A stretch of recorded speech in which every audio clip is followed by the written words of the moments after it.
Hello everyone, this is Amit Ohra from EcoVisionaire.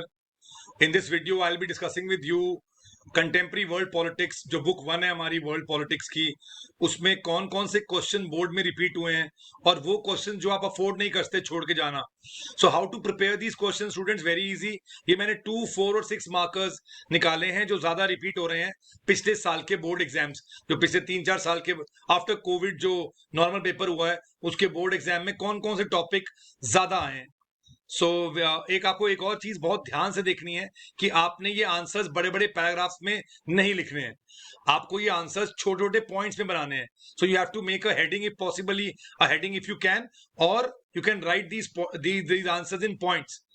तो teachers के लिए बड़ा मुश्किल होता है चेक करना अगर आपने पैराग्राफ में लिखे हैं, क्योंकि हमें मार्किंग स्कीम में की पॉइंट्स मिलते हैं और की पॉइंट्स ढूंढने में it becomes very difficult. So there are very less chance of getting full marks. So please write all these answers in points. So आज हम डिस्कस कर रहे हैं कौन से क्वेश्चंस जो बहुत इंपॉर्टेंट हैं बोर्ड में आने के लिए. I will again make a video on book number 2 India वाली. अब हम अभी बात करेंगे only the first book, that is contemporary world politics. देखते हैं कौन कौन से क्वेश्चंस आपके बहुत बार रिपीट हुए हैं और बहुत एक्सपेक्टेड है. So the first question from the first chapter itself, the end of bipolarity, consequences of disintegration of USSR, must. and और ये ज्यादातर लॉन्ग में आया, लॉन्ग में 4 to 6 marks. Gorbachev's attempt to reform the Soviet Union and reason of the failures, again 4 to 6 marks. Soviet Union's disintegration was the consequence of many different factors. अब बच्चे पूछते सोचते हैं कि ये consequence of disintegration है, पर अगर आप ध्यान से पढ़ें इस क्वेश्चन को, Soviet Union's disintegration was the consequence of many factors. It means ये पूछ रहे हैं causes of disintegration of Soviet Union. So read the question, especially statement question, very very carefully. ये इंग्लिश के वर्ड्स आपको थोड़ा सा कंफ्यूज कर सकते हैं. Most former Soviet republics had tension and conflicts. Direct question, कौन कौन से एरियाज में अभी भी कॉन्फ्लिक्ट है, तो वहां आपके बुक में डायरेक्टली दिया हुआ है. With examples you have to write the name of the republics also. Shock therapy, of course, was shock therapy the best system?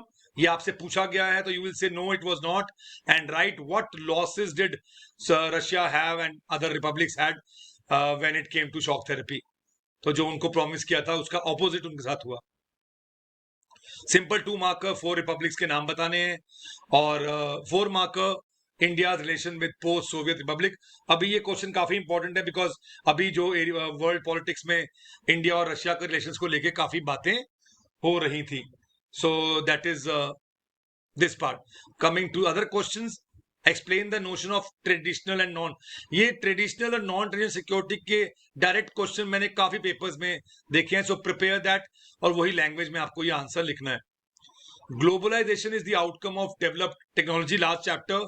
Globalisation, अच्छा, सबसे एक्सपेक्टेड, सबसे हमें पता है कि ये क्वेश्चंस आने हैं, सबसे direct way of asking is the chapter globalisation. So there are questions on, in the all the papers there are question on consequences या फिर ये causes. ये तो cause के अंदर आता है टेक्नोलॉजी. तो ग्लोबलाइजेशन में हमें पक्का पता है कि ये क्वेश्चन ऐसे आएंगे, जैसे कि इकोनॉमिक कॉन्सिक्वेंसेस, कल्चरल कॉन्सिक्वेंसेस, तो ये पॉलिटिकल कॉन्सिक्वेंस 3 है. और किसको परेशानी है ग्लोबलाइजेशन से, resistance to globalisation. So direct questions 5-6 questions हैं इस चैप्टर में.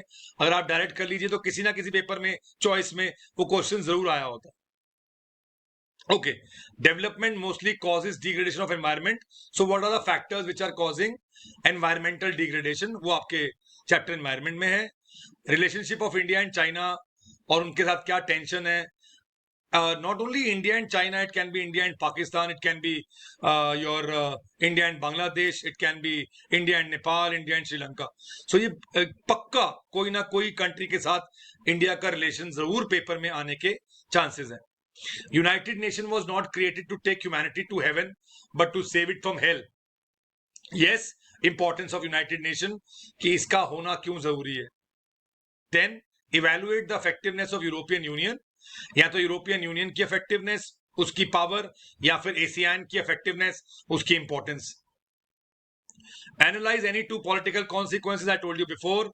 Resistance to globalisation, I told you before. Asian ने कौन से 3 पिलर्स बनाए थे.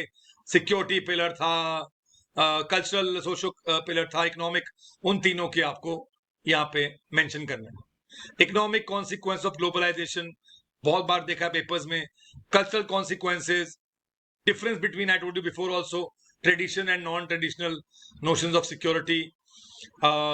ये क्वेश्चन आज भी जो चल रहा है वर्ल्ड में, so people ask relevance of UN in this world right now.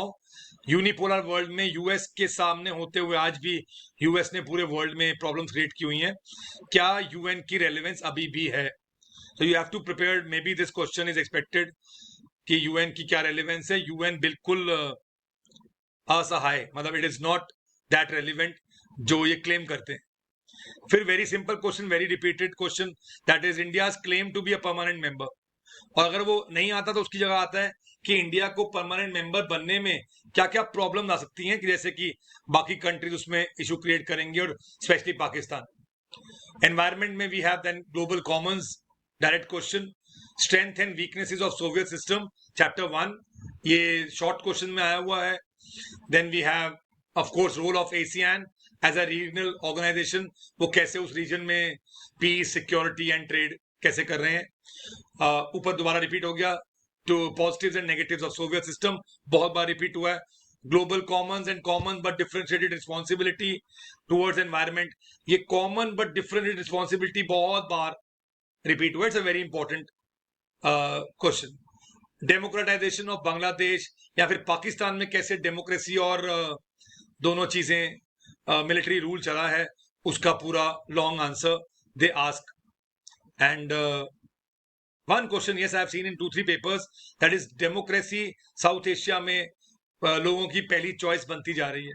They started with monarchy, they started with other forms of government, but now they are moving towards, just like Maldives or you say Nepal, they are moving towards democracy.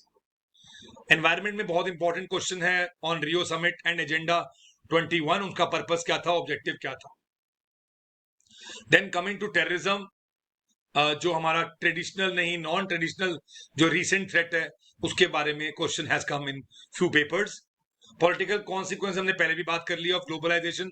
Students, all the consequences of globalisation have to be done properly in points.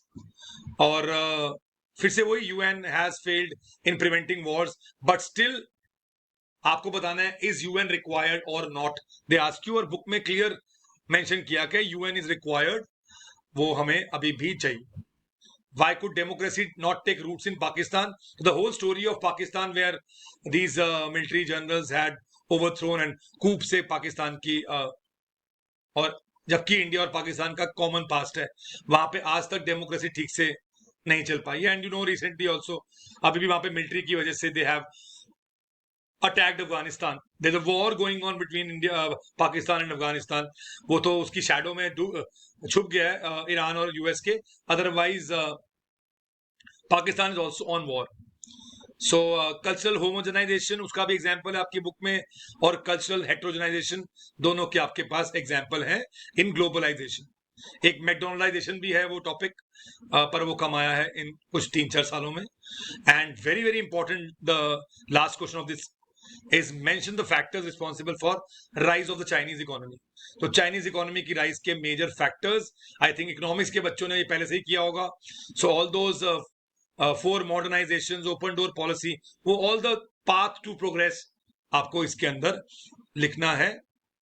So these are the questions from first book. मैं ये नहीं कह रहा कि यही आएंगे, पर ये नहीं छोड़ने आपने, ये क्वेश्चन आपको लिख के ही जाने हैं। In case you have any doubt, you can contact me on the given number. Also, as 12th class students, you are now you will be moving to your colleges.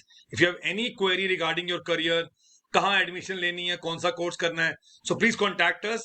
We have a team of career guidance counselors हैं हमारे पास, जो career guidance और career counseling देते हैं. Also, you can leave your message, you can leave your doubt on the given number and follow us for the updates. जो भी latest world में हो रहा है, follow us on Instagram at the given ID. Thank you very much. All the best for your exam. I'll be back with the map work and book 2 very soon.